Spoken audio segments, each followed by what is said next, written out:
यहाँ भगवान दुर्योधन से कह कर के गए कि देखो आज तो प्रश्न ही नहीं उठता दुर्योधन, क्योंकि आज तो विदुर काका के यहाँ मेरा निमंत्रण है। अरे विदुर काका ने तुम्हें कब निमंत्रण दिया? बोले बहुत पहले कहा था कि जब हस्तिनापुर आओ तो मेरे घर भोजन पर आना, और मैं वहीं जा रहा हूँ।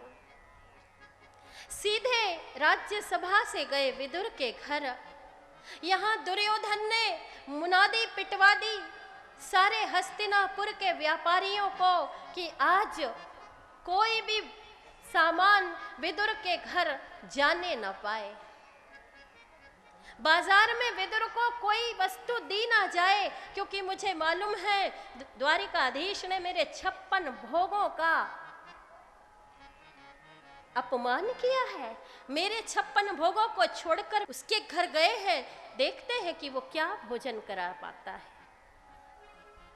विदुर के घर में सैनिक लगवा दिए चारों तरफ दुर्योधन ने कि कोई सामान अंदर न जाने पाए। ध्यान देना, सैनिक लगवा दिए कि कोई सामान अंदर ना जाने पाए। यहाँ भगवान सीधे आए, दरवाजा खटखटाया, विदुरानी ने दरवाजा खोला और खुश हो गईं। ओहो, आज मालिक सेवक के द्वार पर आया है। प्रणाम किया। विदुरानी तो होशो हवास खो बैठी। यहाँ बिठाऊं, वहां बिठाऊं, कहाँ बिठाऊं? और इसी चक्कर में जो बिठालने के लिए पाटा था उसे उल्टा रख दिया, लेकिन मेरे गोविंद उल्टे पाटे पर ही विराजमान हो गए। काकी जोरों की भूख लगी है। यहाँ शुकदेव जी महाराज राजा परीक्षित से कह रहे हैं, देखा परीक्षित, अरे जिसके इशारे से सारा ब्रह्मांड डोलता है, देखो तो जरा वो विदुरानी के आगे कैसे पेट पे हाथ फिराते हुए कह रहा है, काकी भूख लगी है। हाँ हाँ, तुम्हारे काका अभी आते होंगे, देखो तुम्हारे लिए जरूर वे माखन मिश्री लड्डू लेकर के आ रहे होंगे। गोपों की बजरिया गए हैं, वहां से लेकर के आएंगे। काकी बहुत जोर की भूख लगी है। तब तक काकी ने इधर उधर देखा, कुछ कदली के फल टोकनी में रखे थे। काकी ने फल उठाए, केले के फल उठाए। केले के फल को जैसे ही छीला, वैसे ही छीलते समय निगाह गोविंद से मिल गई। नजर जैसे ही गोविंद से मिली तो खिलाना था केले का फल, केले का गूदा, लेकिन केले का छिलका गोविंद के मुख में दे दिया। ये लो गोविंद, हे माधव ये खाओ, और गूदा उठा करके घर के बाहर फेंक दिया। 20-25 केले छीले और छिलका गोविंद को खिलाती जाए, गूदा बाहर फेंकती जाए। वो तो भगवान है, खाते जा रहे हैं और नजर गोविंद से हट ही नहीं रही। यहाँ बाहर जो दुर्योधन की सेना है वो अवाक है, बोले ये क्या हो रहा है?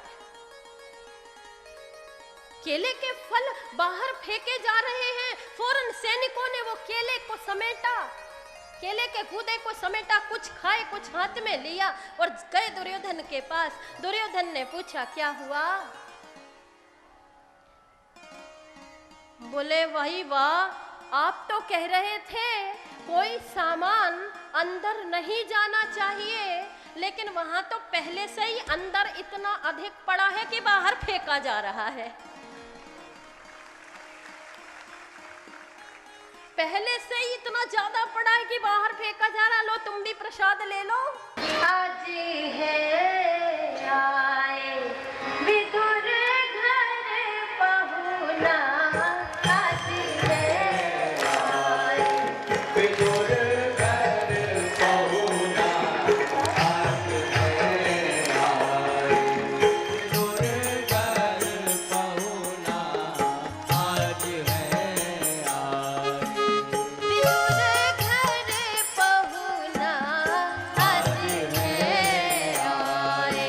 मीठी मीठी तालियां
दुर्योधन के मेवा त्यागे, साग विदुर घर खाई, सबसे ऊंची प्रेम सगाई। देखा अचानक विदुर जी आए, दरवाजा खटखटाया और कहा, हे विदुरानी, देखो मृदुला, जल्दी तैयारी करो, गोविंद आने वाले हैं। देखो मैं गोपों की बजरिया से कुछ सामान लेकर के आया हूं। तो विदुरानी कह रही, आने वाले नहीं हैं, वो तो भीतर बैठे हैं। और जाकर देखा तो जनाब केले के छिलके खा रहे थे। अरे बावरी, ये तू क्या कर रही है? गोविंद तेरे दरवाजे आए और तू उन्हें केले के छिलके खिला रही है। तो अचानक विदुरानी को होश आया और बड़ा पश्चाताप कर रही है। अरे अरे गोविंद, देखो त्यागो, ये केले के छिलकों को छोड़ो, लो लड्डू खाओ, माखन खाओ। तो भगवान कह रहे, बाकी तो सब ठीक है, लेकिन इसमें वो स्वाद नहीं है जो केले के छिलके में था। भाव का भूखा। भगवान भाव खाते हैं, भाव पीते हैं। भाव से मुझको बजे तो भाव से बेड़ा पार है। बहुत प्रेम किया विदुर से भगवान ने। विदुर जी को फिर जब भगवान वापस गए उसके बाद नहीं मिले, विदुर जी को मिली तो भगवान के स्वधाम गमन की सूचना ही प्राप्त हुई। विदुर जी जब उद्धव जी से मिले, उद्धव जी से जानकारी प्राप्त हुई कि भगवान स्वधाम गए, तो उद्धव जी के लिए विदुर जी चिल्ला चिल्ला के जोरों से कह रहे हैं, हे उद्धव, हे कृष्ण के सखा उद्धव, तुम्हारी जय हो, तुम्हारी जय हो। उद्धव जी चौके, बोले विदुर जी हमारी जय जयकार क्यों कर रहे हैं? बोले आप बड़े खुश नसीब हैं। उद्धव जी आप बड़े भाग्यशाली हैं कि आप भगवान के समीप रहे, आप गोविंद के समीप रहे। आपने भगवान का गमन आगमन, हसन दसन, अवलोकन विलोकन, उड्डयन उत्थापन सब कुछ अपनी आंखों से देखा है, इसलिए आप बड़े भाग्यशाली हैं। तो उद्धव जी कह रहे हैं, ऐसा नहीं है विदुर जी, भाग्यशाली तो आप हैं, क्योंकि भगवान जब जा रहे थे अपने स्वधाम को तो कह रहे थे, उद्धव मुझे विदुर की याद आ रही है। वो भाग्यशाली नहीं है जो भगवान के समीप है, वो भाग्यशाली है जो भगवान की याद में है। भगवान विदुर की याद करके रो रहे थे, जैसे राम गंगा पार जाने के बाद केवट के प्रेम में अश्रुपात कर रहे थे। भगवान भी भक्तों के लिए रोते हैं। एक बार राजा युधिष्ठिर कृष्ण के कक्ष में गए।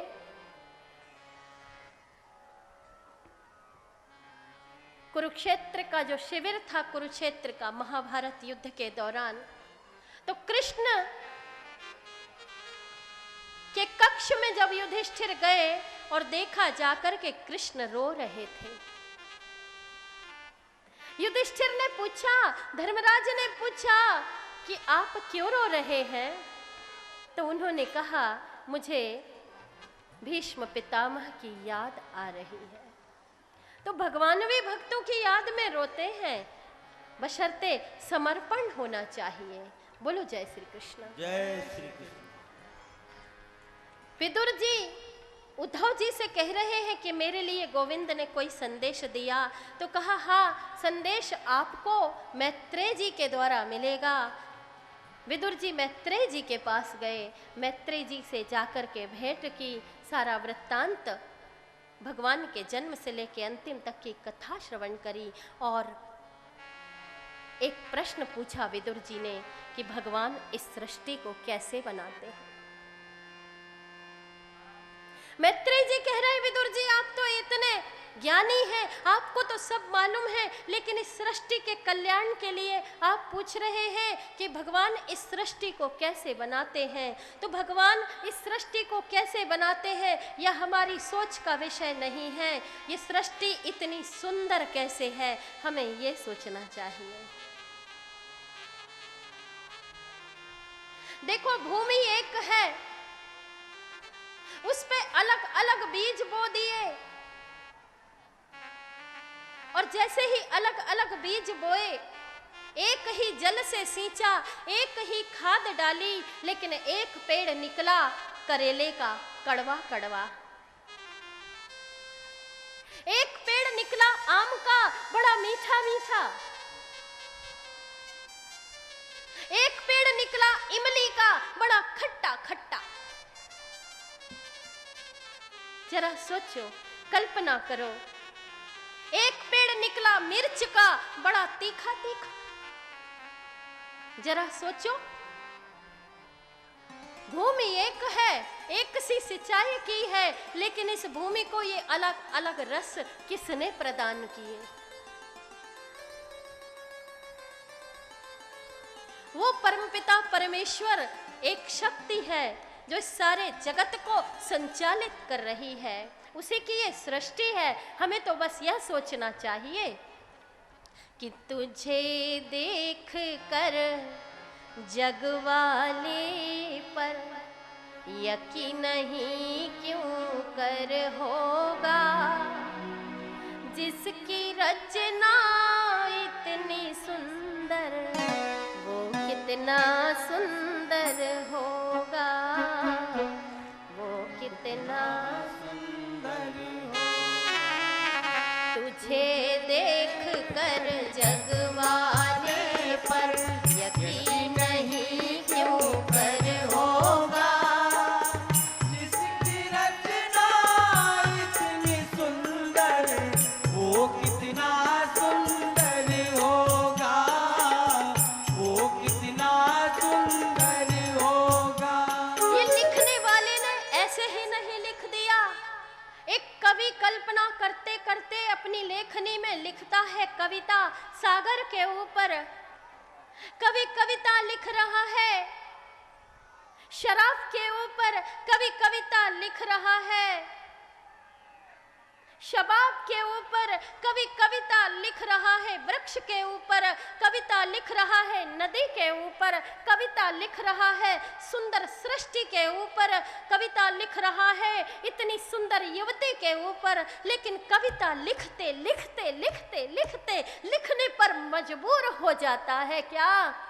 तुझे देख कर जग वाले पर यकीन नहीं क्यों कर होगा, जिसकी रचना इतनी सुंदर, वो कितना सुंदर होगा, वो कितना सुंदर होगा। तुझे देख कर जग वाले पर यकीन नहीं क्यों कर होगा, जिसकी रचना इतनी सुंदर, वो कितना सुंदर होगा, वो कितना सुंदर होगा। नाम तुम्हारा तारनहारा, कब तेरा दर्शन होगा, तेरी रचना इतनी सुंदर, तू कितना सुंदर होगा, तू कितना सुंदर होगा, तू कितना सुंदर होगा, तू कितना सुंदर होगा। तू कितना सुंदर होगा। तेरी रचना इतनी सुंदर, तू कितना सुंदर होगा। सृष्टि के निर्माण के विषय में बता रहे हैं मैत्रेय जी। उद्धव जी को बताए, मैत्रेय जी ने विदुर जी को बताया कि सबसे पहले यह ब्रह्मांड एक अंड रूप में अवस्थित था। कई तत्वों ने मिलकर इसमें सृष्टि की रचना की। एक समय यह अंड विदीर्ण हो गया। देखो साइंस में भी कहते हैं न्यूक्लियस, ये सृष्टि कैसे बनी है? न्यूक्लियस के विस्फोट होने से। और भागवत कहती है कि ब्रह्मांड में अंड के विदीर्ण होने पर यह सृष्टि बनी है। अंड के विदीर्ण होने पर एक विराट पुरुष निकला, उसने नीर में अपना अयन बनाया। नार, नीर को ही नार कहते हैं। नीर यानी होता है जल, और नीर यानी नार।